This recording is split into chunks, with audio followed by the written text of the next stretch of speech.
Nako, matagal-tagal na rin tayong hindi nakapag-vlog sa channel natin, nane. Na-miss ko, eh. For our another Child Stories episode, sa Bustos tayo pupunta para sa Young Adult Leadership Retreat ng church namin. 2 days lang naman to, so November 29 and 30. Bale, dito ako nasakay sa sasakyan ng leader ko, kay Kuya Alex. Dahil medyo mahihiluin tayo sa biyahe, kaya natulog muna ako kahit saglit. Malayo-layo rin biyahe from Hagonoy to Bustos, halos 1 hour. Tapos sasabayan pa ng traffic, ay talaga naman po kamo. Bandang 1:32 PM nang makarating na kami din sa may Galilee Wonderland Resort. Ang dami kong bit-bit, pasan-pasan ko yung buong bahay nain. So ito na nga, nakarating na kami din sa may place namin dito sa Garden of Eden. Actually, napakalaki ng resort na to pero dito kami nalagay sa place na to. After kong mag-sign up sa registration area, napunta ako sa may cabin number 8. So ito yung magiging kwarto namin for the whole retreat. Bale, si Kuya Carwin yung team leader namin, tapos si Kuya Sir Ellis naman yung assistant leader nain. 4 yung double deck bed din sa may loob, so dine ko sa may pinakaitaas. Pinaglalalagay ko na rin sa magiging higaan ko yung mga gamit kong mabibigat. Lumabas na ako kasi anytime magsa-start na yung program. Si Ate Yayo yung nagsabi ng mga groupings and pinaupo kami sa mga designated tables namin. Tapos, nagsulat na rin ako ng name ko sa sticker paper, tapos kinabit ko na rin sa damit ko. Then, si Kuya Bibol naman yung nagbigay ng ibang reminders. Siyempre, sa first game, sina Ate Aimel at Kuya JD yung nagpalaro. Dami ring sumali dahil engaging yung game Nakadali pa nga kami ng KitKat sa palaro nila After nyan, nag-praise and worship na kami. Then, next nyan ay nag-first session kami with Pastor Ike. After the session, balik kami sa may cabin para pag-usapan yung mga objectives. Parang ang pinreten ko yung sarili ko din na isa ko sa mga housemates ni Kuya. Ang objectives kasi namin dito is kailangan naming mag-group pick. So yung first pick namin is yung nasa loob kami ng cabin. Then, labas naman kami para makapunta sa Noah's Ark. Kuya. Ano pa pala tayo, vlogger tayo. Hello po. Sir. Saan ba si Sir? Apakalakit, apakataas naman po kamo. Sayang at hindi ko na ipakita yung loob saka kung paano kami umakyat dun sa arko. Hamon na nga siya. May picture naman na kami niyan. Tapos niyan, sugod kami sa may Makeda Cave Pool. Ewan ko ba kung Makeda nga ba yung tawag sa cave pool na yun. Basta yun na yun. Pumasok kami sa may kuweba. Syempre, madilim. Biro ko nga, baka may lumabas rin ng sirena o bakunawa. Takbuhan na. Ayan, nagpa-pick na rin kami yan. Then next, din sa may open pool. Ayan, para raw kaming Avengers at Power Rangers dyan. Daming ganap. Kinagabihan, kumain na agad kami ng dinner bandang 5:30 PM. Ang sarap naman po kamo ng pagkain. Nabusog po akong tunay. After nyan, bumalik ako sa kwarto nag-ayos ng gamit at naghiga-higaan saglit. Nilipat ko nga yung unan ko kasi nakatapat ako sa aircon kinalaunan na may lumipat din ako niyan. Gulo ko, no? Bandang 7 PM nung nag-start na ulit kami. Nagpalaro na naman po sina Ate Aimel at Kuya JD. The Boat is Sinking ang title ng game. Ang participants dapat raw magaling sa math. Buti na lang hindi ko forte yan. Nagkakatuwa naman po kamo. After ng palaro, syempre, praise and worship na. Tapos, nagsalita ulit si Pastor Ike for our second session. Pagkayari ng lahat ng yan, nag-decide na kaming magkakagroup na pumunta din sa may kapihan, sa may Galilee Cafe para uminom ng kape. Syempre, kaya nga kape. Hot cappuccino na yung in-order ko para hindi ako antokin, lalo't kailangan kong tapusin yung research namin for revisions lang naman. And then may gagawin pa kaming tula as part of our objective namin din sa retreat. Lobat na yung phone ko at chinarge ko sa loob ng kwarto nain. Kaya yung cellphone na lang ni Kuya Owa yung hiniram ko. No choice ako, kinapalan ko ni mukha ko para mabid yung experience nain din. Nauwi rin sa KKB ang pag-order nain. Pagbalik sa place nain, pumunta kami din sa may pool at nagkakasiya ni mga boys. Inaya pa nga akong mag-lead ng sayo pero di nakuhanan, sayang. Di nyo makikita.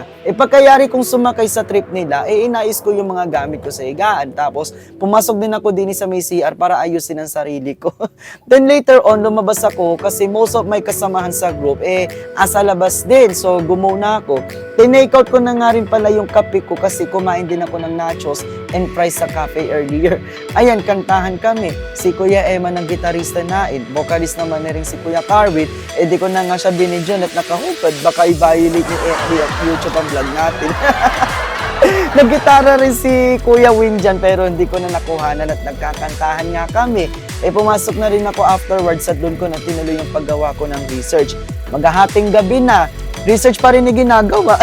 Ganun talaga, kailangan natin mag-multitask para sa pangarap. Amen ba? Pagkayari po niyan, nag-pray ako sa Panginoon sa katagumpayan ng first day ng aming retreat. Then, tulog na ako, switch off. Di ako makatulog niyan actually kasi medyo malakas yung aircon, but thank God nakatulog rin. Bandang 5:15 AM na ako bumangon pero antok na antok pa rin ang diwa ko dyan.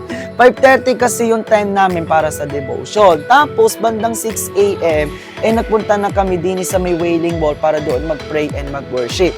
Sa unang lakad din na mali pa kami ng daan, kaya balik kami.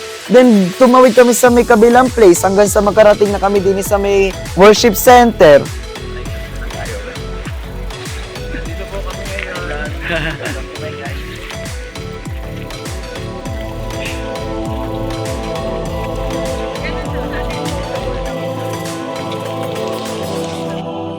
Dito ko nakita yung replika ng bundok Sinai kung saan doon nagpakita ang Panginoong Yahweh kay Moises doon sa burning bush. Dahil banal na lugar yon, syempre hinubad ni Moises yung slippers niya. Pero kami, hindi na namin nagawa. Pero sa isip-isip ko, gusto kong mag-apak. Syempre, kahit replika yun, it represents the Holy Sanctuary. Anyways, ayan yung Ten Commandments, yung replika ng burning bush, and si Moses himself, tapos yung sandalyas niya. Nagpa-picture na rin kami dyan. Tapos, nagpunta kami din sa may Wailing Wall. Bawal ang maingay kasi napaka-solemn ng lugar na to.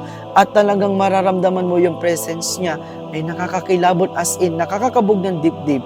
Yung Wailing Wall, that means to say, ito yung western wall ng Jerusalem na nag-exist pa rin until now. Sa paniniwala kasi ng mga Hudyo o ng mga Jews, narito yung presensya ng Panginoon. Kaya dito nila nilalagay yung papel na may nakasulat ng prayer request. Tapos, ilalapat mo yung kamay mo sa mismong pader at ipagpe-pray mo yun sa Panginoong Diyos na nasa langit. Tapos, ilalagay mo naman sa loob ng crack yung paper na sinulatan mo sa pag-asang tutugunin ni Lord yung prayer mo, di ba? If you have faith and kung ito'y kalooban ni Lord, magtiwala ka lang sa pagkilos niya. After nyan, nag-share si Pastor Ike patungkol sa integrity ni Daniel. Then, pinangunahan naman ni Ate Lizette yung worship namin dito sa place na to. Grabe ang power ng Holy Spirit while we're doing this. After that, nag-picture kaming lahat sa may replica ng Mount Sinai. Dito yung maligaw tayo. Yan yun.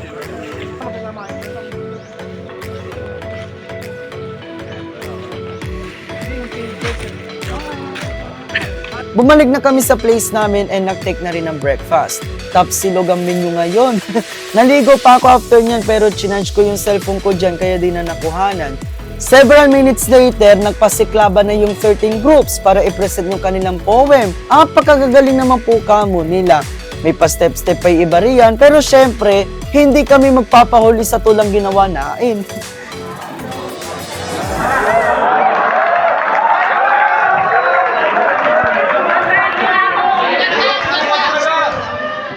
Narito na ang ikawalong pangkat, nagsama-sama para bumuo ng kalangan. Pero una sa lahat, O Diyos, salamat sa biyaya at lakas, dulot mo sa aming lahat. Pagkayari ng lahat ng yan, nag-proceed na kami sa worship. And si Pastor ulit yung nagsalita for the final session. Then later on, bumalik ako sa cabin para ayusin yung damit ko. And then lumabas ulit ako dahil lunch break na namin. After lunch, di ko namalayan na nag-aayos na pala yung mga kagrupo ko. Kaya inayos ko na rin yung gamit ko. Sabi ko, extend na kakabiting pa ako. So ayun, nag-message na rin ako sa GC namin sa mga kakabinmates ko. Tapos ayun, uwian na. Na-traffic pa sa may bandang Malolos hanggang paumbong ng bandang 136. road widening kasi Eka, tapos puputulin yung mga puno, tapos magre-reklamo yung mga tao, baha Eka, mainit Eka, kasi naman, tatanggalin yung mga ganyang natural resources para lang sa ganyan. Ako, ewan ko, bandang alas 2 na ako nakauwi din sa Michelle. Ang aga ko raw, sabi nila, sana maulit pa yung gantong event, God willing. I will never forget this. One more pa! Glory to God. I'm happy to meet people there. Kay pamilya man sa akin or not, ang mahalaga nakasama ko sila. Siyempre, naging special din sa akin yung mga kagrupo ko dahil puro sila kuya. Ako ang bunso sa amin.